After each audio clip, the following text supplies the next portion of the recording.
Let's key up a Schlage Deadbolt. Start to finish. Remember, make sure that you follow me. I'm trying to get to 50,000. Give me a like. You gotta like the video and comment. I love to hear you guys. Yep.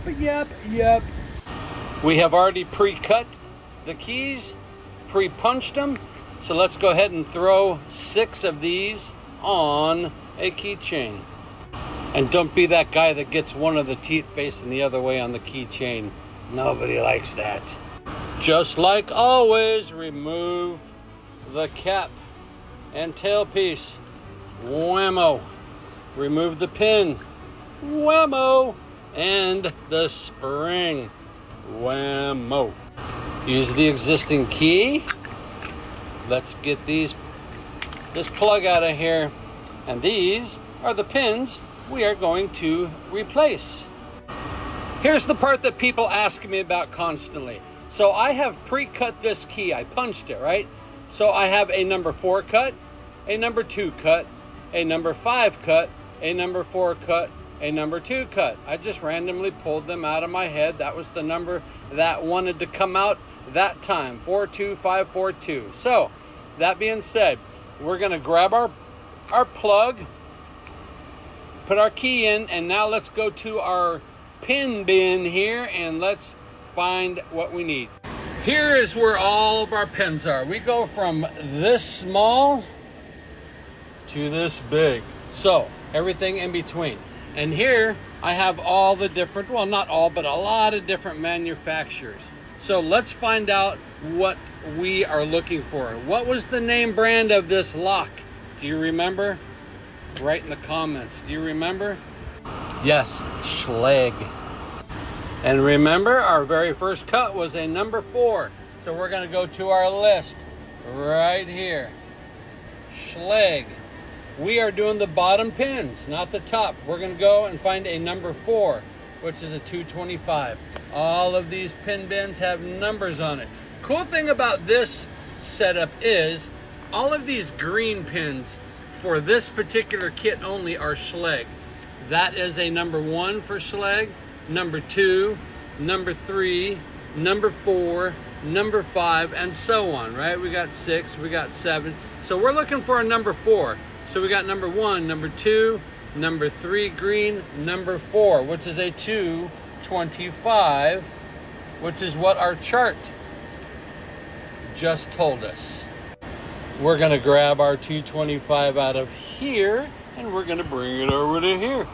If this key is cut right, and if this pin did not fall into another bin, then when we put that in there, it's gonna be flat, which it is. Look at that. So we are going to rinse and repeat. Our second cut was a what? A number 2. We're gonna go to the number 2. So we got a couple number 2s, right? So let's just grab 2 of them while we're here. We know this second cut right here is a number 2, and we know the last cut is a number 2, so why not do it all at one time? Here's a number 2, and remember on the pins, we got a pointy side and a flat side. The pointy side goes down, and that's what lets the pins right up and down the key. Yes, I have 2 4s, and I only grabbed 1 because I wanted to show you that. I now have our second 4. What was our last? The one that we're missing. Remember? We had a 4, 2, 5. So let's go to our pin bin. Remember our colors.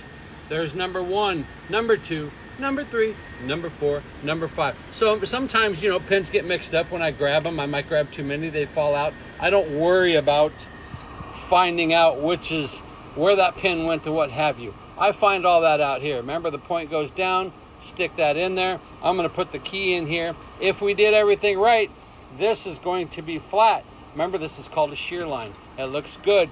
We're now gonna put that plug in here, and here is when it's gonna tell us what we did. If we did it right or we did it wrong. Pull the key out, put it in, whammo. Key number 1, key number 2, key number 3, key number 4, key number 5, Ooh, 5 doesn't work. Let's find out why. I'm glad you're watching because I actually had 2 keys that did not work. Let's find out why. Typically, for my sanity, I just want to know. This process usually happens extremely fast. I don't care. I just cut another key. So look, all of those are lined up. Let's find out why. So there you go. The number 2 cut on this is not good. See that right there, how low that is? But on these 3 keys, it is. So let's go to the punch and cut 2 new keys. Let's see if the other key is the same way. Yes, same one. And that happens because we're working with mechanical devices, right? We want them always to be correct. Are they always correct? No, but that's why we test them, right? So this process, I would have usually instantly run that through. That key would have been bad. I'd have pulled the plug out. I'd have looked at it, throw the key, punch. I'd have already been done in less than 30 seconds. This would have been resolved. So let's punch 2 brand new keys.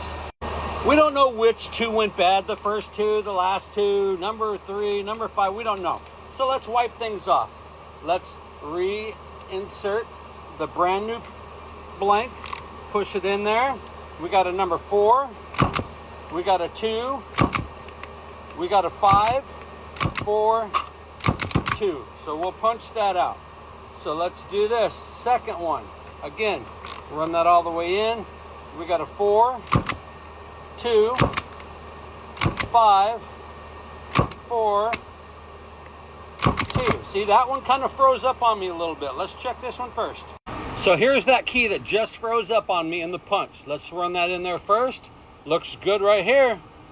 Right there, looks fine. Let's try the second, the very first key that we punched, and that looks good. So let's put this back in and see if these 2 keys are going to work. Make sure to pull everything out. Make sure to hold that plug with your finger since that one works good. This one works good. That again is why we never just get the plug in our hand, put the pins in, put it in the lock, and then try it, right? That's why we always put a key into the plug as we're rekeying it, right? And the key that we pinned it with worked perfectly.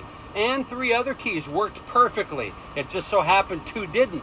So had we pinned it up to one of the bad ones, then we would have had 3 that would have been bad, vice versa. Then at that point, I think I would have made an adjustment on the pin. Who cares?